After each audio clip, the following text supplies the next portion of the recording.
OK, good! Bonjour tout le monde, bienvenue à ce podcast où on va parler de course à pied et de motivation aussi. Donc, je suis avec Marc-André qui va nous partager un petit peu son parcours puis ses motivations dans le fond à la course à pied. Donc, si tu veux commencer, Marc, dire tout ton sport c'est la course à pied, comment tu as commencé, puis c'est ton parcours un petit peu. Oui, merci Michael, premièrement de faire cet événement-là. Puis deuxièmement, go! Fait que, j'ai commencé la course à pied, pour être bien honnête, à l'école de leadership et de recrue des Forces armées canadiennes. On faisait une classe, puis on faisait faire un 8 km aux recrues. Puis moi, j'avais tendance à pas aimer faire des choses aux gens que j'avais jamais fait. Fait que je me suis essayé à un moment donné, j'ai couru 8 km avec eux. Ça, c'était en 2010, je pense. Et puis, j'ai couru 8 km, puis ça a somme toute bien été. Et là, je me suis dit, j'ai pas détesté ça. La même année, je me suis inscrit ici à Montréal, aux 10 km de l'événement Marathon Oasis. Puis j'ai couru mon premier 10 km, puis j'ai vraiment apprécié le fait de courir dans un événement où il y avait plein d'organisateurs, il y avait du monde qui te donnait de l'eau, puis surtout d'arriver à la ligne d'arrivée, puis d'avoir ce sentiment-là de fierté, puis de grandiosité. Même si mon temps était loin d'être extraordinaire, j'avais vécu un moment avec une communauté, puis j'ai fait plusieurs sports dans ma vie, beaucoup de sports d'équipe, puis la course m'a amené quelque chose que il n'y a pas de sport d'équipe qui m'a amené, c'était une satisfaction personnelle, un super sentiment de fierté. À la fin de toutes mes courses, je te le dis, d'entrée de jeu, je pleure comme une madeleine. Ah, ouais. Moi, je suis extrêmement émotif, ça fait ressortir en moi vraiment une méga émotion. C'est-tu parce que tu réalises, c'est-tu la distance qui fait que tu es super fier, ou c'est ton temps, est-ce que tu t'es préparé? Tu sais, exemple, ta première course que tu as faite à Montréal? Zéro préparé. Par contre, dans le fond, c'est un mélange de tout ce que tu as dit. Il y a le dépassement de soi, il y a le fait que tu es brûlé, tu es exténué parce que tu as donné un effort pendant un certain temps pour atteindre une certaine distance. Puis il y a toute la fierté qui vient avec ça, puis le fait d'être dans un genre d'événement plus gros que toi, c'est ça. Donc là, ça a été mon premier événement. Puis là, comme un bon kinésiologue, j'ai décidé de l'année d'ensuite me dire je pourrais peut-être faire un 21 km, ça pourrait être un défi intéressant pour moi. Mais j'ai aucunement changé mes habitudes de vie. Fait que j'ai pas plus couru, je courais pas. Dans le fond, je courais pas. Je m'entraînais en salle. Puis là, de fil en aiguille, j'ai un peu procrastiné pour m'inscrire à l'année aux 21 km l'année d'ensuite. Puis c'est une distance qui est relativement accessible, un beau défi pour beaucoup de monde, puis il n'y avait plus de place. Toi, tu l'aurais fait comme ça, sans entraînement? Non, je l'aurais fait avec un certain entraînement. Tu sais, je m'étais inscrit, mettons, je crois que c'était, mettons, 13 semaines avant. Fait que j'avais l'intention de commencer un peu à courir 13 semaines avant. C'est une erreur, je le dis, c'est une erreur, ne faites pas ça. Mais je l'ai fait quand même, puis là je ne pouvais pas m'inscrire aux 21 km. Puis j'étais dans une phase de vie où j'ai une cousine qui est décédée, une cousine qui est assez jeune qui est décédée, qui s'est battue contre un cancer pendant quasiment 4 ans. Puis là, dans le fond, il y avait le 10 km que j'avais déjà fait, mais il restait le marathon. Je me suis dit, je suis capable. Tu t'es inscrit au marathon alors que tu n'étais même pas prêt pour un défi, c'est ça? Ouais, exactement. Puis là, il restait dans le fond 12 semaines quand je me suis inscrit. Et puis là, j'ai commencé à courir un peu. J'ai aucunement suivi de conseils, quoi que ce soit. J'ai commencé à courir avec des souliers minimalistes. Je me suis blessé. J'ai coupé sur mon entraînement. Je me connaissais pas. Finalement, je me suis rendu au moment de l'événement. Sur le pont Jacques-Cartier, avec dans mes poches la plus longue course, c'était je pense un 16 km. Puis là, je m'embarquais pour un marathon. bonne préparation. Ah ouais, une préparation que je conseille ou je déconseille à tout le monde. C'était vraiment pas très intelligent. Et là, comment ça s'est passé cette course-là? Celle-là, c'était vraiment une course là, de dépassement de soi total, là, parce que là, j'avais des douleurs pas possibles. J'avais pas le volume nécessaire pour courir un marathon.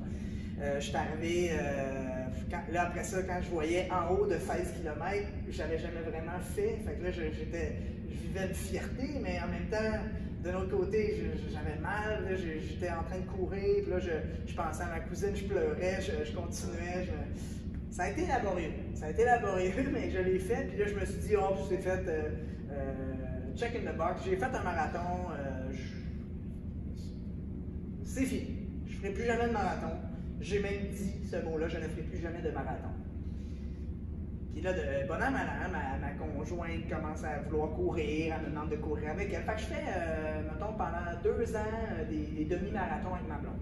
Puis là, je l'ai un peu plus intégré à ma vie, mais pas tant plus. Je l'ai juste en moi. Je suis capable de courir. Je cours peut-être 2-3 fois par semaine à ce moment-là. Ben, toujours avec ta blonde? Non, pas toujours avec ta blonde. Je cours toute seule, mais elle, si elle veut s'inscrire à un événement, un 10 km ou quelque chose comme ça, ou un 21, ben, je l'aide dans la progression, puis je cours l'événement avec elle. Okay. Puis, à toutes les fois que je croise la ligne d'arrivée, parce que souvent les courses, comment elles sont faites, c'est que le premier 21, on court à peu près tout le monde ensemble, puis là, ben, surtout à Montréal, le deuxième de 21 de ton marathon, tu pars comme sans tous les gens qui ont couru le 21, puis dans le fond, il y a un moment où j'ai été appelé par me dire, mais pourquoi je fais pas le marathon? Tu sais, je sais pas ce que je vaux. J'ai jamais vraiment fait une belle préparation physique pour un marathon. Puis là, ça commence à me trotter, puis ça me trotte en tête. Là, je commence à pré-contempler le fait de potentiellement faire un marathon un jour. Après ça, là, j'ai décidé, j'ai pris une décision de courir le marathon d'Ottawa. Fait qu'il fallait que je cours l'hiver. Tu vas faire un bon temps. C'est-à-dire que tu avais déjà fait un marathon pour ta cousine, c'est ça? Ouais. Puis là, tu l'avais fait pour le finir, pour dire que tu avais fait un marathon dans ta vie. Dans ce cas-là, Ottawa, tu t'es dit, ben, je veux découvrir mon potentiel, je veux faire un bon temps. Ou... Ouais, c'est ça. Là, je me suis donné la chance. Je voulais pas tant faire un bon temps comme tel, mais je me suis donné la chance de faire le meilleur temps possible pour moi. Qu'est-ce que je valais sur un marathon? Fait que, ben là, j'ai décidé vraiment, là, je courais vraiment plus régulièrement. Là, on parle d'années. On parle j'ai fait plein de courses, j'ai motivé plein d'amis à travers les années. Puis là, à un moment donné, je me suis comme assis, puis c'est ça. J'ai pris la décision, puis on est parti. Ben, je suis parti avec un plan d'entraînement sur, à ce moment-là, c'était 16 semaines avec un test au début de vitesse aérobie maximale, avec des intervalles vraiment précis, avec un volume de course vraiment très augmenté, puis un plan très structuré que je suivais à la lettre.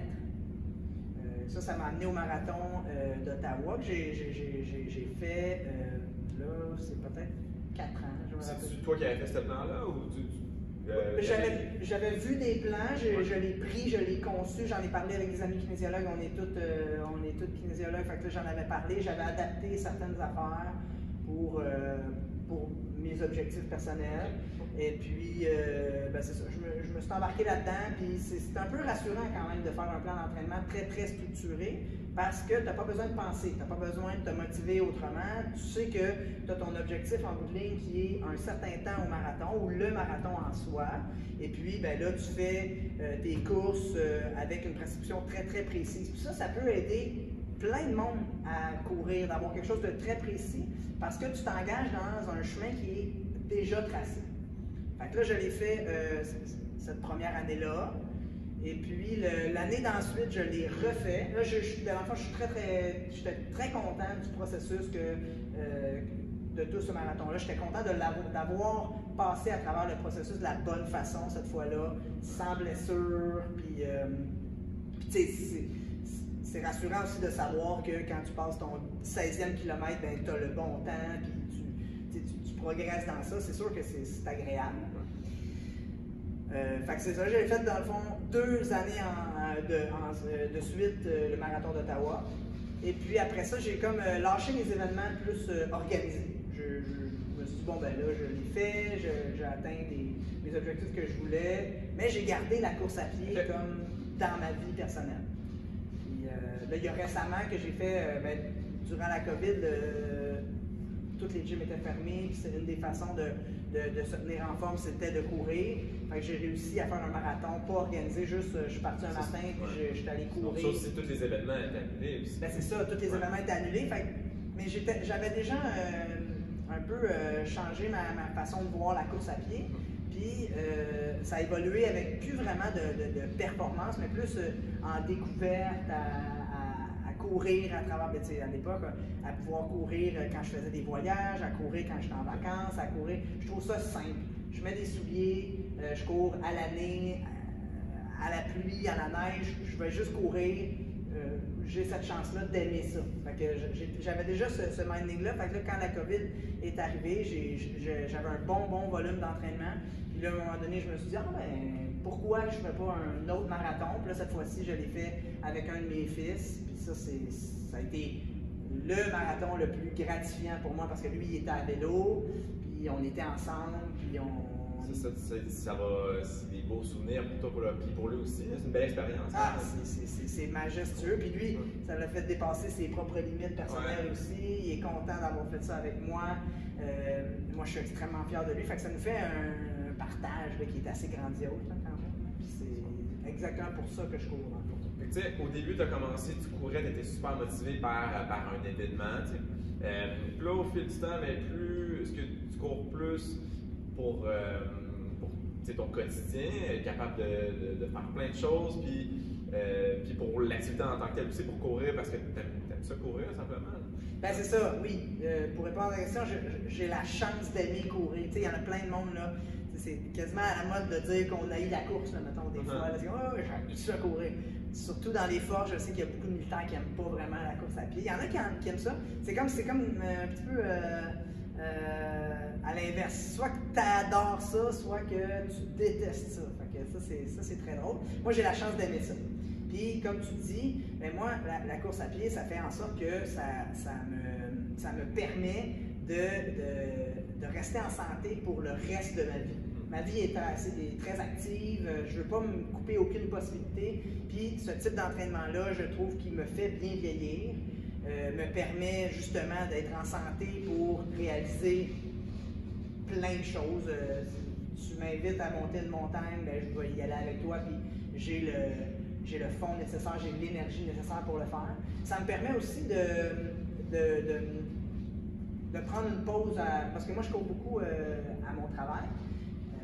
Je cours sur mon heure de lunch. Ça me permet d'arrêter de penser, de sortir du bureau, de sortir du train-train quotidien, puis d'être dans un état d'esprit un peu plus en relax. Puis là, qu'est-ce que je fais?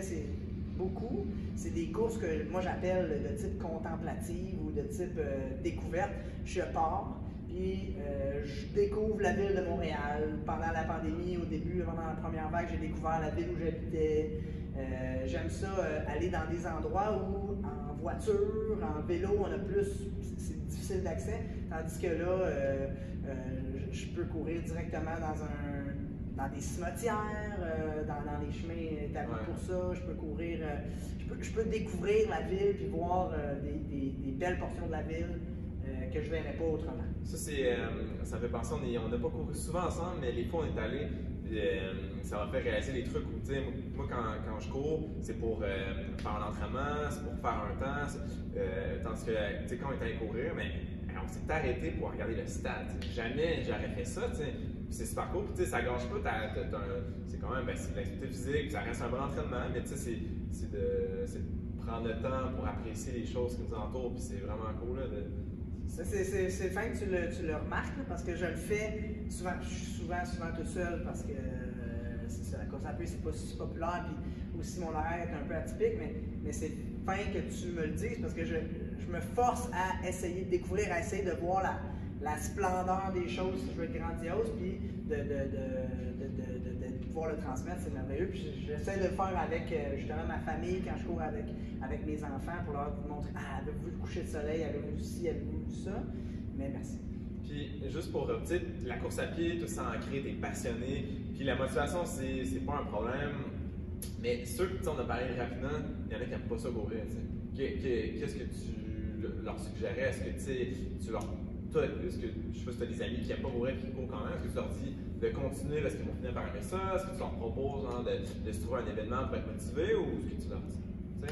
Ben, c'est ça, c'est là où c'est extrêmement complexe. J'ai dans ma tête à moi, c'est le nerf de la guerre, de trouver la motivation intrinsèque de le faire. Puis je le dis, là, je suis extrêmement chanceux de l'avoir. Il y a des gens que tu peux dire, t'aimes pas ça aujourd'hui, continue, tu vas aimer ça. Ce type de masochisme-là, il n'est pas très, très répandu. Puis c'est pour ça que c'est si important d'avoir un but pour la majeure partie des gens, d'avoir un but qui est pas juste être en santé. C'est pour ça que les événements étaient une belle source de motivation, mais ultimement, on peut les remplacer par « je veux dans 16 semaines réussir à faire un 10 km ». Puis là, il faut être intelligent. Moi, j'ai cette chance-là d'avoir l'énergie, mais je suis rendu à un certain volume de course que je peux aller courir longtemps sans me blesser. Mais je ne suis pas non plus l'exemple à suivre parce que je me suis déjà blessé. Puis deuxièmement, je suis rendu à une autre étape. Tandis que la personne qui veut commencer, c'est d'essayer de m'amoindrir, si vous voulez, puis de lui faire comprendre c'est quoi ses sources de motivation à elle. Donc la santé, le dépassement de soi, l'événement X que je sais pas, mettons, dans 10 semaines ou dans 16 semaines, elle veut courir un 5 km, un 10 km. Puis après ça, c'est d'y aller graduellement. Il y a plein de données de course à pied, il y a plein d'aspects où ils disent qu'il ne faut pas augmenter de plus de 10% ton volume de course total dans une semaine. Mais ça va vite. Mais la tendance puis la mode veut que il faut qu'on soit capable de tout courir un 21 km demain. Mais savez-vous quoi? C'est pas une bonne idée de faire ça. Parce que si on fait ça, ben, on risque de se blesser puis de détester la course à pied.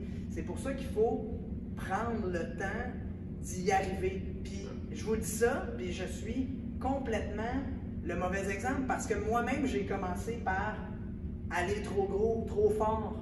Parce que j'ai commencé quasiment ma carrière de course avec un marathon. C'est ridicule, je le sais que je suis ridicule. Je me suis blessé, j'ai eu des enjeux par rapport à ça. Mais il faut faire des choix, pas des compromis comme tel, mais il faut décider d'aller dans une certaine direction, puis d'accepter aussi qu'on ne peut pas être des surhommes ou des surfemmes, puis de tout faire en même temps. Donc, faire des choix par rapport à ça. Puis après ça, tu sais, d'installer ça facilement dans une routine. Puis de petit à petit, ben là, on va pouvoir augmenter nos volumes, nos performances et tout. Mais tu sais, le fait d'avoir un but précis, quelconque, ben, ça nous permet d'atteindre un but. Puis tu sais, d'avoir même la personne qui commence, qui se dit un jour, j'aimerais ça faire un marathon, puis ça la motive. C'est correct, c'est juste que des objectifs à moyen, court terme, ça serait intéressant là, pour qu'elle reste motivée, puis qu'elle se blesse pas aussi au final. Là. Puis tu l'as bien dit, c'est une bonne. Tu sais, mettons, quelqu'un qui n'a jamais couru vient me voir, on va faire un marathon. J'aimerais ça faire un marathon. Mais là, tu sais, ça peut être très, très démoralisant. Je dis à cette personne-là, OK, d'accord, dans 3 ans, là, on va faire un marathon. Puis c'est peut-être pas assez. Mettons, la personne, il va falloir que moi, en tant que kinésiologue, j'y trouve des sources de motivation. Parce qu'en 3 ans, il peut en couler pas mal d'eau sur les surtout si tu décides de faire un marathon parce que c'est impressionnant, mais tu sais pas si tu aimes la course à pied. Dans le fond, ça va être 3 longues années ou plus, ou peu importe, à t'entraîner pour. Ouais, c'est mieux d'aimer de savoir qu'on aime ça. Et, moi, mon avis là-dessus, je t'ai parlé des gens qui n'aiment pas la course à pied. C'est que si t'aimes pas la course à pied, c'est pas grave, il y a tellement d'autres activités, tant que tu trouves. Mais un peu la même chose de trouver, d'avoir le même. Trouver sa motivation, puis l'amener. Puis c'est la même chose pour tous les sports, au final. Puis l'idée de base que je dis à tout le monde, il faut aimer ce qu'on fait. Puis encore une fois, je me considère vraiment chanceux d'aimer ça. L'activité physique, la course à pied, peu importe. J'aime ça. Mais si tu n'aimes pas l'activité que tu fais, ben là, tu te donnes pas de chance parce que tu le fais juste pour perdre un peu de poids, pour ci, pour ça. Il faut trouver quelque chose qui te rassemble, qui toi, te motive.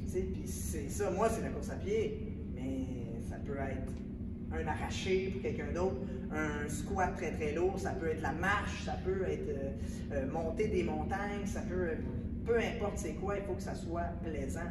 Parce que s'il n'y a pas de plaisir, ça va finir par être plus dérangeant que d'autres choses. Moi, quand je vais courir, c'est pas un fardeau.